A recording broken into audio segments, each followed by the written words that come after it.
Assalamualaikum warahmatullahi wabarakatuh. Selamat bertemu kembali di video saya. Untuk video kali ini saya akan coba memberikan kesimpulan dan juga refleksi terhadap pemikiran-pemikiran Ki Hajar Dewantara, yang mana materi ini adalah materi atau akhir materi dari modul 1.1 pada pelatihan calon guru penggerak angkatan 11. Untuk yang pertama, izinkan saya untuk memperkenalkan diri, di mana nama lengkap saya adalah Muhammad Afif Fauzi. Saya adalah calon guru penggerak angkatan 11, yang mana ada dua orang hebat di samping saya dan juga anggota-anggota lain serta lain. Dua orang yang selalu membimbing dan juga mengarahkan saya, yaitu yang pertama fasilitator, yaitu Bapak Angga Nugraha, dan juga Ibu Siti Aisyah Ratnafuri selaku pengajar praktik. Dua orang inilah yang selalu memberikan arahan, mengingatkan, memberikan memberikan masukan maksud saya, dan juga memberikan banyak insight-insight dalam menyelesaikan pelatihan di modul 1.1 ini. Kemudian dalam kegiatan yang sudah saya lakukan selama ini, yang pertama adalah pertemuan virtual bersama fasilitator dan juga pengajar praktik dan para peserta-peserta calon guru penggerak, yang dimana kita di sana dibuat satu kelompok dan diarahkan untuk mulai mempelajari materi pembelajaran yang ada pada LMS Kemendikbud. Lalu setelah materi sudah kita pelajari, masuk ke dalam ruang kolaborasi, di mana di sana dipimpin oleh Bapak Angga Nugraha. Kita di sana diarahkan untuk memberikan sharing atau memberikan banyak sekali pemikiran-pemikiran kita mengenai materi yang sedang kita pelajari. Di sana Bapak Angga menuntun kita memahami pemikiran-pemikiran Ki Hajar Dewantara. Setelah itu dilakukanlah refleksi terbimbing, yaitu kita diarahkan untuk memikirkan bagaimana sih pembelajaran yang sudah kita lakukan sebelumnya, apakah sudah selaras dengan pemikiran Ki Hajar Dewantara. Di sana kita diadakan refleksi terbimbing, lalu kita diarahkan untuk membandingkan kira-kira baik mana ya gitu. Selanjutnya pada kegiatan keempat atau baru kemarin, saya membuat video tentang demonstrasi kontekstual. Jadi dari pemikiran Ki Hajar Dewantara ini dikaitkan atau dihubungkan dengan sosiokultural yang ada pada daerah kita masing-masing. Di sana sudah ada videonya, Bapak Ibu atau teman-teman sekalian bisa cek video saya sebelumnya. Dan terakhir, baru kemarin juga saya mengadakan elaborasi pemahaman dengan instruktur yang disediakan oleh Kemendikbud, yaitu Kak Nunu kalau nggak salah ya. Jadi beliau adalah guru penggerak ataupun salah satu penggerak yang menerapkan pemikiran-pemikiran KHD dalam keseharian dia mengajar atau mendidik di suatu daerah. Seperti itu. Nah, pada video kali ini juga ada beberapa pertanyaan pemantik untuk dijadikan refleksi dan juga untuk menyimpulkan dari hasil pembelajaran saya di modul 1.1. Yang pertama adalah, apa yang Anda percaya tentang murid dan pembelajaran di kelas sebelum mempelajari modul 1.1? Jadi sebelum saya masuk ke pelatihan ini, sebelum mendapat modul ini, materi ini, yang pertama saya pikirkan atau saya percaya adalah pembelajaran di kelas itu yang diutamakan adalah ketuntasan materi. Karena pengalaman saya pada saat sekolah ataupun di jenjang pendidikan sarjana, menjadi guru itu acuan utamanya adalah silabus dan RPP. Jadi isinya materi, di mana dalam situ kita harus menuntaskan materinya dalam 1 tahun pelajaran.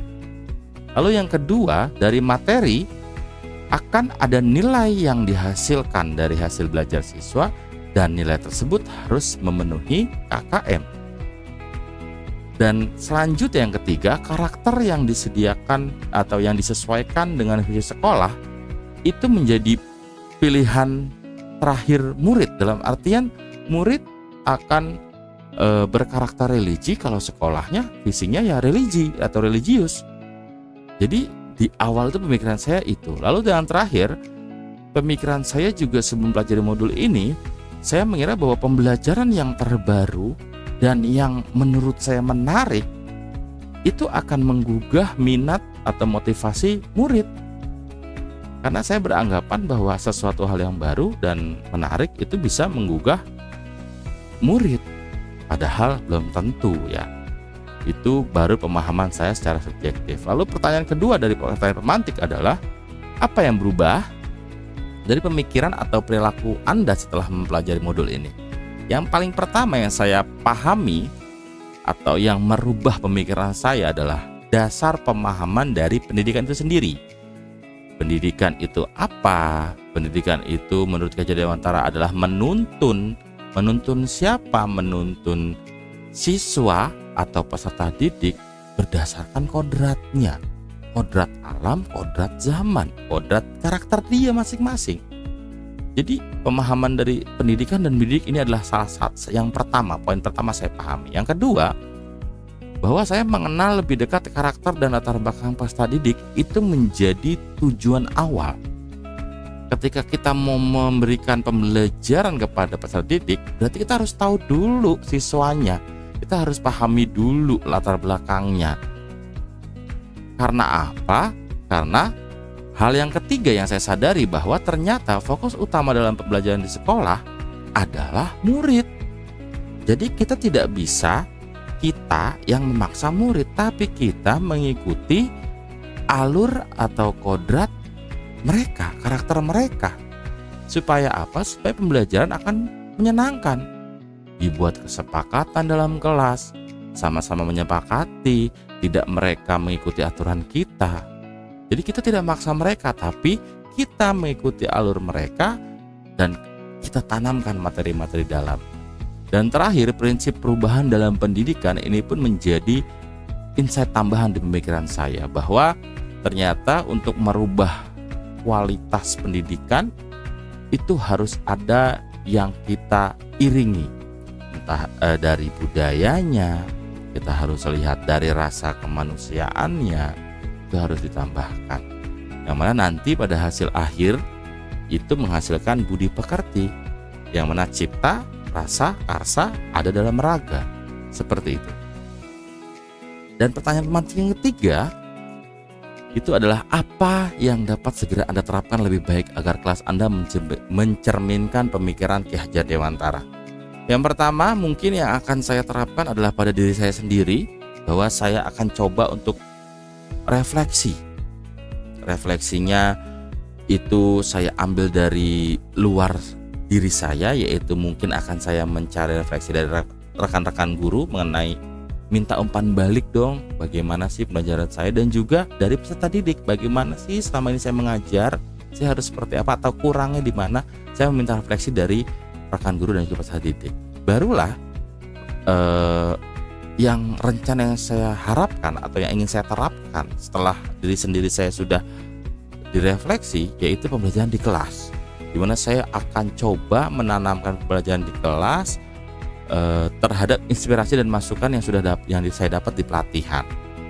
Saya harus mengenal karakter siswa dulu, saya harus menyesuaikan dengan karakter peserta didik, lalu menjadikan siswa itu ya manusia, bahwa mereka juga punya hak, mereka juga punya kesepakatan yang harus disepakati bersama, tidak semua melulu mengikuti apa kata saya. Barulah saya di sana berniat merencanakan pembelajaran yang diferensiasi, di mana pembelajaran ini yang dimana sesuai dengan juga kurikulum Merdeka, bahwa pembelajaran ini berdasarkan karakter-karakter peserta didik. Itu 3 hal atau 3 pertanyaan pemantik dari refleksi dan kesimpulan dari pemikiran Ki Hajar Dewantara pada modul 1.1. Mungkin ada banyak beberapa yang kurang yang mungkin yang saya jelaskan. Saya mohon maaf. Dan akhir kata, terima kasih sudah menyita waktu Bapak, Ibu atau teman-teman sekalian. Terima kasih. Wassalamualaikum warahmatullahi wabarakatuh.